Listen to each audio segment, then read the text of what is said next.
I hope St. Peter's listening. This report may one day help qualify me for that pass through the pearly gates. This case almost rushed me up there.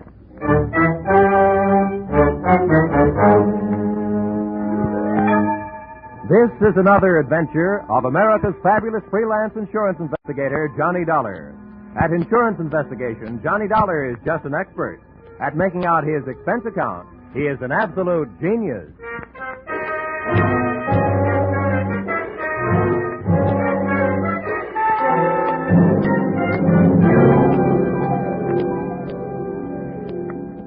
Expense account submitted by Special Investigator Johnny Dollar. To Special Investigator Johnny Dollar. This one's on the house. I wouldn't even bother itemizing it, except that the whole thing is probably tax deductible. The following is an accounting of my expenditures during my investigation of Bonnie Goodwin.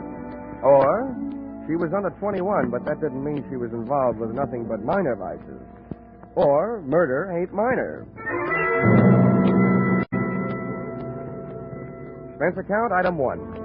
$12.40. Scotch whiskey and cigars consumed at surprise party arranged for me by one Mr. King of Hearts at my apartment in Hartford, Connecticut at 1:25 in the morning.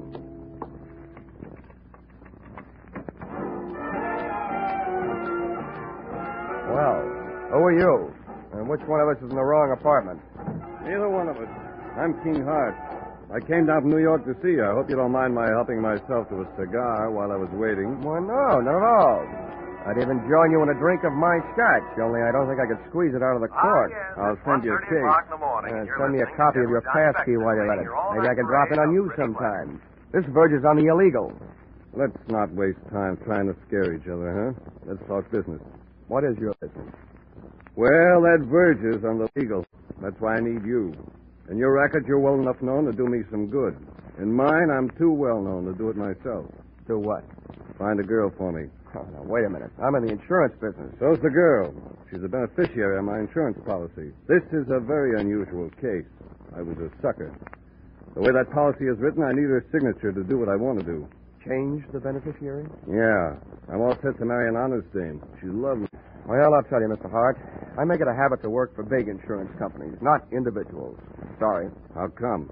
I can't look up your credit rating in Dun & Bradstreet. Look it up in this wallet. Go ahead. Don't be bashful. Mm-hmm. Yeah, well, you're solvent.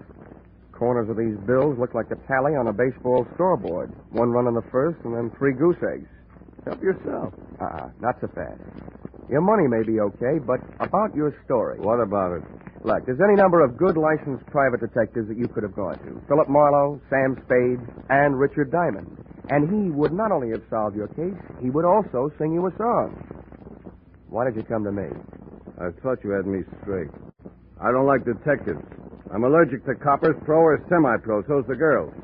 Look, Dollar, all you have to do is find the girl, get a signature on the form, and bring it back. Is that so tough? My wisdom tooth still finds it a little tough to chew. I'd like to see the policy. Sure, I brought it with me. Here you are. Wow, this is a motive-sized policy. $100,000. How'd you ever get it, Mr. Hart? When I took it out, I was a haberdasher. Uh-huh. Specializing, no doubt, in bulletproof vests styled by Hart, Schaffner, and U.S. Steel? Oh, yes. Beneficiary, Bonnie Goodwin. That's her. Well, before I can start looking, I should know where she stopped being around. Chicago. You'll find that and a lot of other stuff about her stapled to the back of the policy. My, you're the very model of efficiency. I should be. As a model prisoner, I ran the accounting department at Leavenworth for 5 years. Thanks for not being bashful about your past. Makes it easy for me not to be bashful about asking you for something. What's that? My assignment in writing. I just don't want anybody to get the wrong idea about my association with you. That's okay. All right.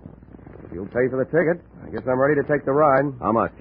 A $3,000 retainer, and I'll bill you for my expenses. It's a deal. And don't hesitate to travel first class. Don't worry, Mr. Hart. Don't worry.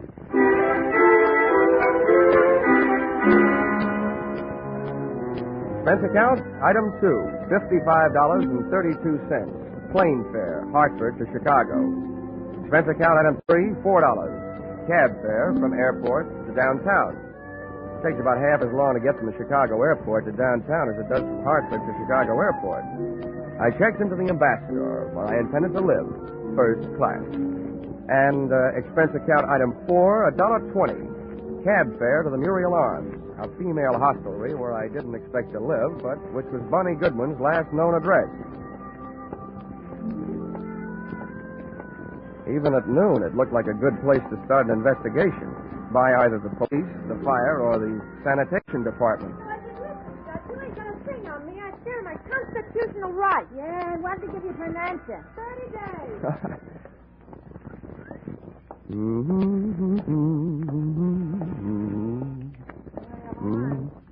She hasn't called back that before. Hello, Muriel Arms. I'm sorry, Miss Graham left a note to serve until 2:30. Hello, Muriel Arms. Call back after 2:30, please. Pardon me? Muriel Arms. No, she isn't. She'll be back in 5 days. Hey! Yes, sir. Where can I find the room clerk? That's me. Oh, good. I'm looking for a girl who used to live here. Her name's Goodwin. You remember her? Oh, the little princess? Yeah, I remember. I'm trying to forget her. Well, I'm trying to find her. You know where she went from here? No, and I don't care. One of the girls said she saw her hanging around Emma's place. That's over on Rush Street. You'll hear it before you see it. I'm sorry, mister. That's all I got time for. These calls are piling up. Hello, Muriel Arms.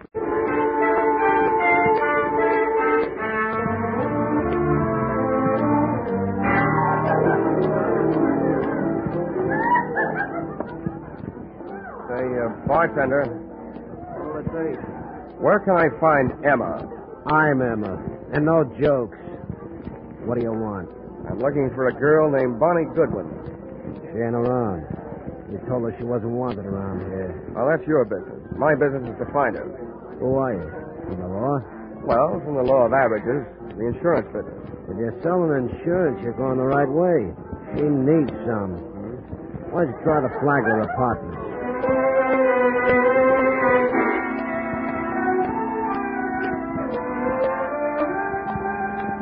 Not only did the Flagler apartments fail to produce Bonnie Goodwin, but so did about 18 other wayward way stations scattered from the loop to the far north side. She was an easy girl to follow, but a hard girl to find. One of the things I learned along the trail was that Bonnie's heart was apparently no express train. It made a lot of local stops.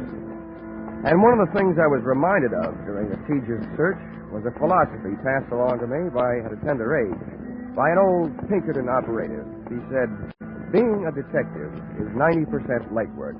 It's like being a mailman with no address on the letters.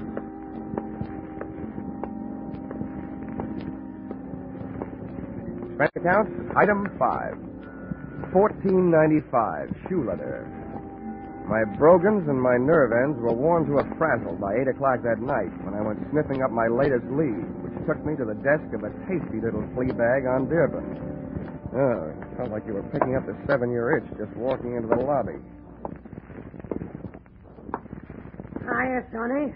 Are you looking for somebody? Yeah, and if I don't find her soon, I think I'll just sit still and let her find me. One of your guests, Bonnie Goodwin. You know her? As much as I know any of them, I guess. Is she still here? No. Well, do you know where she is? No, all I know is she moved out of here. Because I asked her to this morning. Tell me, what makes this kid so popular? She makes me nervous. I don't like the people she brings around. Meaning me, Grandma? Or do you mean you don't like her choice of friends? I didn't say they were friends. No, I'm through talking. Beat it. Now, wait a minute. I've got... Now, listen, little boy. I'm awful good at not talking when I don't feel like it. And right now, I don't. Save yourself some time and get out of here. Okay. Now I know what was wrong with that little Red Riding Hood story. Grandma was the wolf. Boo! Oh, nuts. Hey, mister. Hmm? Hey. Hey, I think I want to talk to you. Go away. Don't bother me. You were asking about Bonnie, weren't you? I'm a friend of hers. Oh? Well, where can we talk? Well, we better get away from this lobby window. Come on. Where are you headed? Out of town? Huh? Oh, the suitcase? Mm-hmm. No, I just came back for the last of our things. Bonnie and I took an apartment today. Oh, your roommate, huh? Yeah. What do you want with her? Wait a minute. Can you think of any good reason why 2 men should be following you? Where? Don't turn around. Where can I meet you? You're going to leave me. Just long enough to get where we're going. Where's a good place? The hangover house on North Clark. Who do I ask for when I get there? What's your name? Jamie Page. Why can't I go with you? I want to find out who's being followed, you or me. Now, there's a hack stand. You take the first cab, Yeah. I'll take the second. They'll undoubtedly take the third, and then we'll know.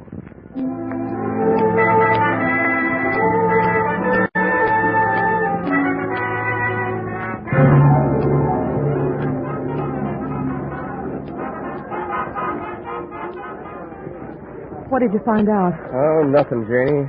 Those guys pitched me the biggest curve since Lefty Grove. What does that mean? Oh, we took 2 cabs, so they took 2 cabs.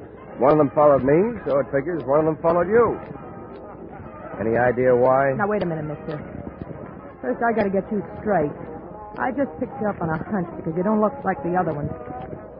Who are you, and what do you want with Barney? My name is Johnny Dollar. My business? Insurance. Insurance? Who's dead? King Hart? Did I hear a hopeful note in your voice, Janie? Well, is he? Look, in my business, I've learned never to give a definite answer to that question. But, as far as I know, he's still alive. He was when I saw him yesterday. He hired me to find Bonnie because he wants to get her name off his life insurance policy. As simple as that. That skunk. After what he put her through. You can file this question under N for none of my business, but just what did he put her through? He built her way up, and then he dragged her way down. And she's still too good for him, or anybody who works for him. Something out of here. Maybe I told you too much about my business. Just enough. You're trying to help King Hart take away the only thing he left her.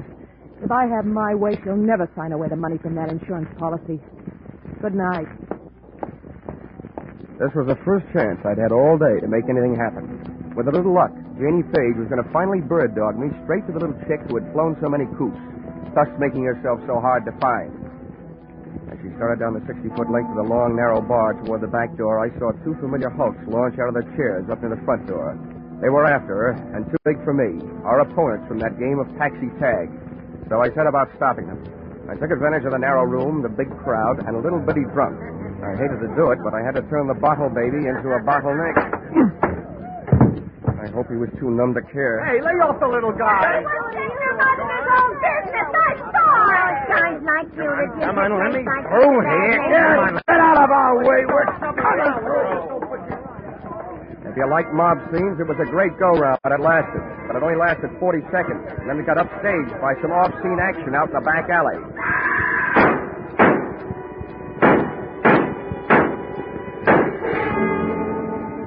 The crowd went out to look. I didn't. Somehow I knew. My live lead had turned into a dead one. And the morning news flash over my hotel room radio read the funeral services over what little remained of my hopes. Guns roared on Chicago's north side again late last night when 6 slugs tore the life out of a 105-pound brunette in an alley shooting reminiscent of the early 30s. Listed at the city morgue as dead on arrival, the body was identified as that of 19-year-old Bonnie Goodwin, ex-girlfriend of the notorious hoodlum King Hart.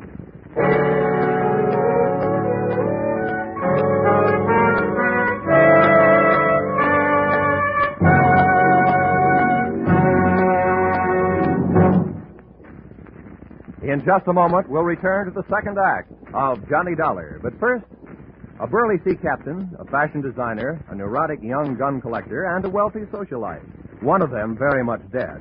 These are the elements Police Commissioner Bill Grant faces in his adventure on Call the Police tonight. Join Bill Grant for the thrills of the chase as he sets out to solve the case of the hero's funeral. And then take in Sam Spade's latest two-fisted adventure, well spiced with wisecracks. Bill Grant of Call the Police and Sam Spade, like Johnny Dollar, are regular Sunday visitors on most of these same CBS stations. Now, with our star, Charles Russell, we return to the second act of yours truly, Johnny Dollar.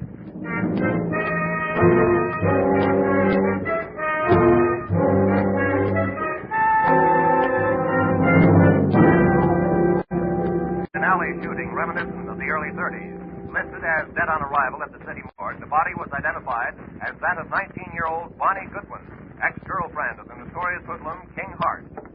And now for yesterday's baseball scores in the National... Expense account item 6, $22.50. Replacement of one hotel room radio, which I punched on the dial. After it told me that the girl I'd been using as a bird dog the night before was really the bird. That I had spent an hour with Bonnie Goodwin, looking for Bonnie Goodwin. I agree that isn't the proper way to turn off a radio, but the fight up to that time had been one-sided. I had to throw one punch even if the fight was all over. But then the bell rang, calling me out of my corner for another round. The bell on my telephone. Hello. Hello, Dollar. Yeah?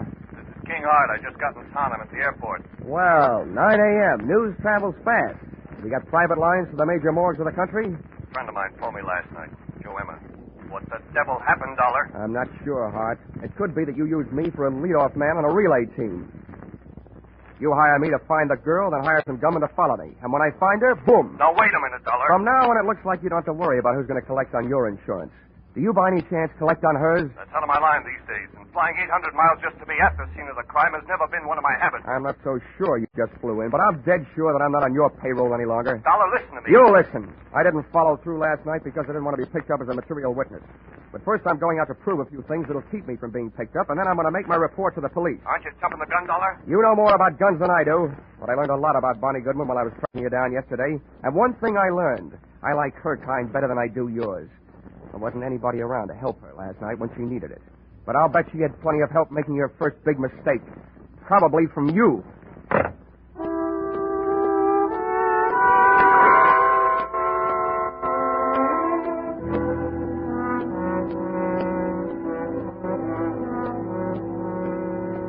Any morgue is a masterpiece of refrigeration.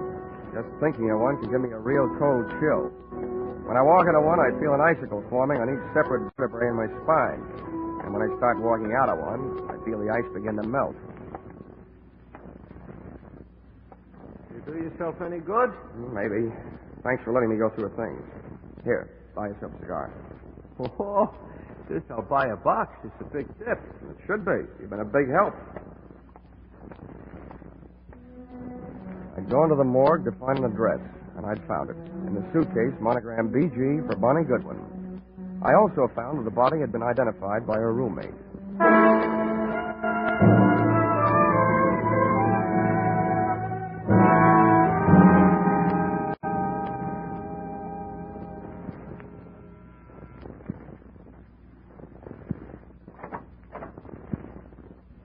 What do you want? I was a friend of Bonnie Goodwin's. I want to talk to you about her. You're no friend of hers. I knew them all. Leave me alone. There's nothing to talk about. She's dead, isn't she? Yeah. And I have a pretty personal interest in it. Why? I was with her just before she walked into the alley. And you might be interested to know that she was using your name. How do you know? You don't know my name. It's Janie Page. I see you're packing. I might be unpacking. When you pack, you fold things on the bed. When you unpack, you put them on hangers as you take them out of the bag. Now, you know where you're going? You better close the door. Well? I don't have to be a quiz kid to figure out that you're leaving because you're scared. You're probably running away from the same thing Bonnie didn't have a chance to run away from. I'd like to find out what it is. Bonnie didn't have any big brothers looking out for her. What's your angle? I'll break it down for you. About 10% of my interest is keeping myself from being implicated in what happened last night. The other 90% might get me a merit badge in a Boy Scout troop. I'm just trying to do my good deed for the day. I'd like to see somebody get paid off. Who's your candidate? King Hart? He's one of the people she was afraid of. For a little girl, she had a lot of people after her. Did she double-cross too much, talk too much, or just know too much? She knew too much. About what kind of things? The kind of thing smart people stay away from. Wasn't she? She couldn't. For a girl being mixed up with the wrong people is an incurable disease. She just waited out. Mm-hmm. I see what you mean. You can't throw a bad reputation into reverse. If you can stand a compliment, you strike me as being a gal who might have a better chance than most of busting out of this unsmart set. I can't figure you out. What do you really want from me? What are you doing here? Who are you working for? I always feel sorry for you kids. Particularly the nicer ones. Oh, who knows? Maybe I'm just being selfish. Maybe this is a good chance for me to show off in front of heaven. I'd like to revise those percentages I gave you. From now on, let's call it 10% me, 10% Boy Scout, and 80% you. Well, now that I've cut you in for most of the profits, can I get some help? I haven't got much to give you, but I think it was King Hart. Why? That insurance policy? That'd be one good reason. And the others? She brushed him. He wanted to marry her, but she brushed him. He was crazy jealous. King Hart claims he was in New York at the time of the shooting. If he can prove it, he's clear. But assuming that he did have some gun work to do in Chicago, who would he hire to do it? A guy named Joe Emma, by any chance? Joe Emma. He'd be more interested in shooting King Hart. They split up over Bonnie Goodwin. Emma wouldn't leave her alone till after Hart got out of town. Is that enough reason for him to kill her? I don't know. I don't know how jealous he gets. There's only one other thing I'd like to know. What? How I'm going to help you. I want to do something more than just help you pack. Hey, how does this sound? You and Bonnie are about the same type, same build, same hair, close enough to confuse anybody in a dark alley. Hey, what have you got going? If I could get a little story published on the first page of the evening paper to the effect that the body in the morgue, originally identified as Bonnie Goodwin, is not Bonnie Goodwin, that it was identified in error and actually is you, Janie Page, I think we could sweat Bonnie's killer out into the open, trying to finish the job. Hey, what are you trying to do to me? I'll get killed. No, you won't, because you won't be waiting here for them. I will.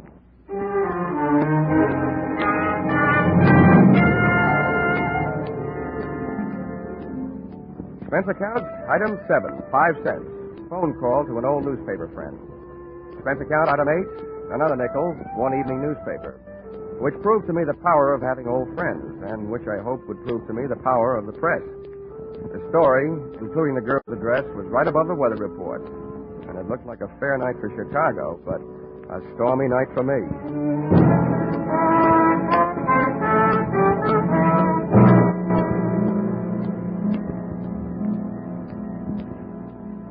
I learned early in my career that when you're waiting in an apartment for the arrival of killers, don't just wait. I opened a window onto the street, made myself a pot of coffee, some sandwiches, sat down in an easy chair facing a door near the telephone, and had a picnic. For dessert, I had a sweet, rich idea, which made me feel much better. When a little after 10, I heard a car pull up outside.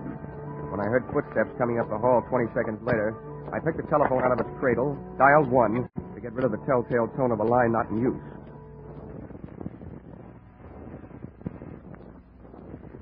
Come on in. It's unlocked.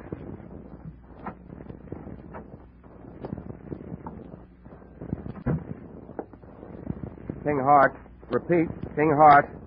What are you up to, Dollar? I'll tell you what I'm up to. At the other end of this phone line is a police lieutenant listening.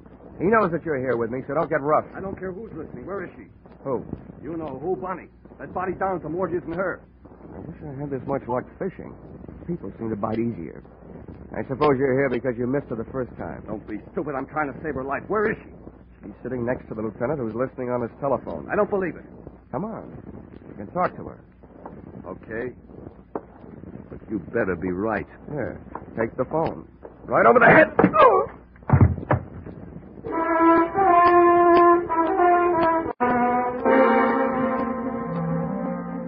Dragged Mr. King Hart to the living room closet, went back to the phone and really called the police to tell them that I had their man. I still had the phone in my hand when the apartment door opened, framing two masses of manhood, one of whom I knew. So this time, just to play safe, I said into the live phone, Joe Emma, and help her. Shut that door, Angie. Yeah. Well, if it ain't our insurance sale, who are you talking to with that telephone? The police. I just gave them your name. Hang it up. Okay. Pretty smart trick, I suppose. But I got news for you. What you just did ain't even evidence. Because you ain't going to be around to corroborate it. And we ain't going to be here when the cops get here. Now, where is she? If you're looking for Bonnie Goodwin, your search is narrowed down. You've got the whole rest of the world to look because she ain't here. Too smart. Now, where is she? Hey, Emma. She's hiding in that closet there. The knob just moved. Oh? So that's where you got it. Okay, Angie, stay on this guy. I'll take care of Bonnie. On out, sweetheart. I'm coming, Joe! Where are you?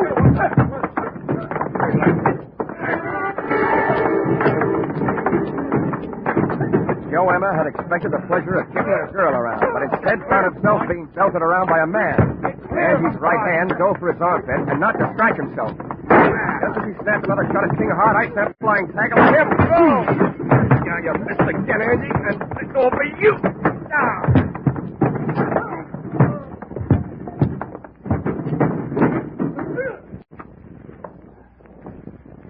Congratulations, King. That's a delightful right hand you throw. Never mind that. Where's Bonnie? She's dead, Hart. I planted that newspaper story that she's still alive. I didn't read any newspaper story. I just came from the city morgue. The babe they got isn't Bonnie Goodwin. I never saw her before. Isn't Bonnie? Well, then why did... Oh. Emma kills her roommate in the dark alley by mistake. So Bonnie switches identities to make herself officially dead so she can live longer. Where is she? I want her back. I thought all you wanted was to get her name off that insurance policy. That isn't true. But if I wanted an insurance investigator to find her, what else could I tell you so you take the case? I want her back. She'll have to make up her own mind about that. For you, I'm not playing Cupid. I'll tell you what I'll do. You tell me all the sweet, pretty things you want to say, and I'll repeat them to her.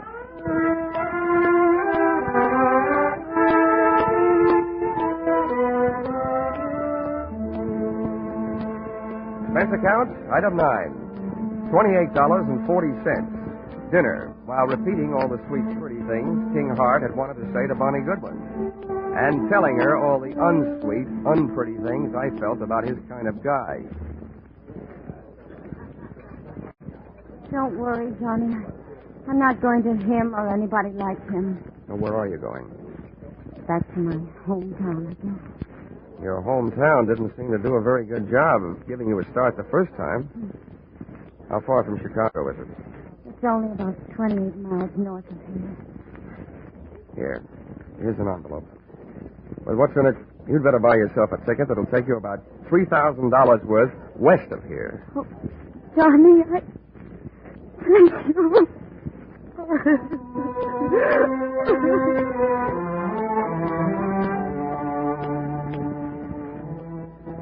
Expense account, item 10, 20 cents.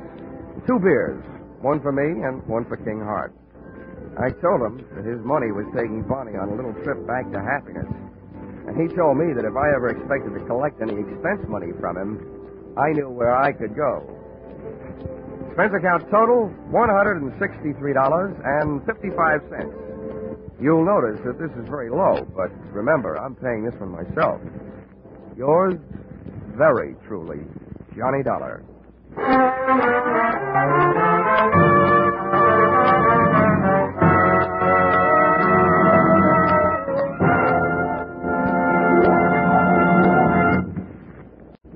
Yours truly, Johnny Dollar, directed today by Gordon T. Hughes, stars Charles Russell, with script by Paul Dudley and Gil Dowd. Featured in the cast were Georgia Ellis, Paul Dubov, Martha Wentworth, Lou Krugman, Gene Bates, and Larry Dobkin. The special music is written and conducted by Leith Stevens.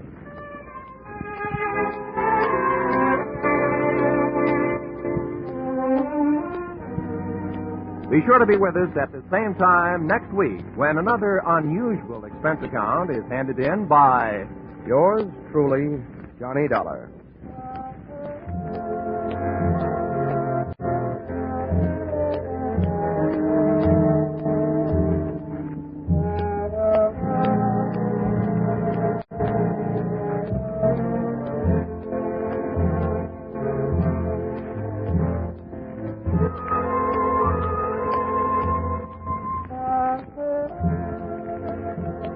Cheek to cheek, I'm in the mood for love. Isn't it a lovely day? That's what you think. Nope, that isn't just a mixed-up sentence. That's just for the top hits you'll hear on your Hit Parade on Parade tonight. Top hits from 1935. Without a word of warning, I'm on a seesaw. Yes, more hits dressed up in bright new 1949 arrangements and played and sung by the nation's top vocalists and musicians. Be sure to hear your Hit Parade on Parade this evening in Jack Benny's time on all of these same CBS stations. This is Roy Rowan. Your Hit Parade on Parade follows immediately.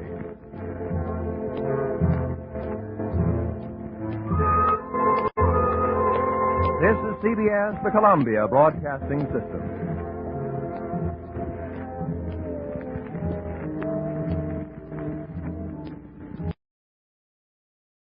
Columbia Broadcasting System.